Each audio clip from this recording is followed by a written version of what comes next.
এই ভিডিওর মধ্যে তুলে ধরেছি আমাদের শৈশবকালের একটি কাহিনী। আমাদের শৈশবকালে আষাঢ় শ্রাবণ মাসে ঠিক এই তাল গাছ থেকে যে পাকা তালটি পড়তো, সেই তালটিকে আমরা কুড়িয়ে নিয়ে চলে আসতাম বাড়ির মধ্যে।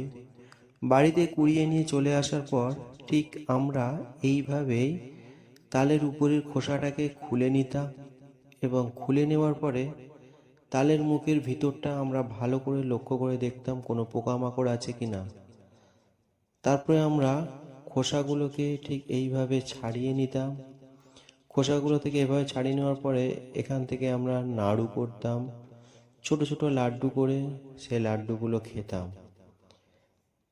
তারপরে আমাদের বাবা মায়েরা সেই তালের আটিগুলোকে কোনো একটা চুবড়ির মধ্যে রাখতো এবং চুবড়ির মধ্যে রাখার পরে সেই চুবড়িটাতে টেনে টেনে টেনে টেনে ঠিক শ্বাস বের করতো। ঠিক এইভাবে শ্বাসটা যে বের করতো, এই শ্বাস থেকে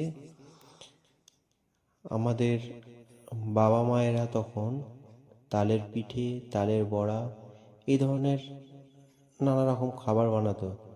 তো এই ভিডিওটা দেখানোর একটাই উদ্দেশ্য, বর্তমান সমাজের শৈশবকাল এই জিনিসগুলো একদম হারিয়ে ফেলেছে, যেগুলোকে আমরা সুন্দরভাবে উপভোগ করতাম।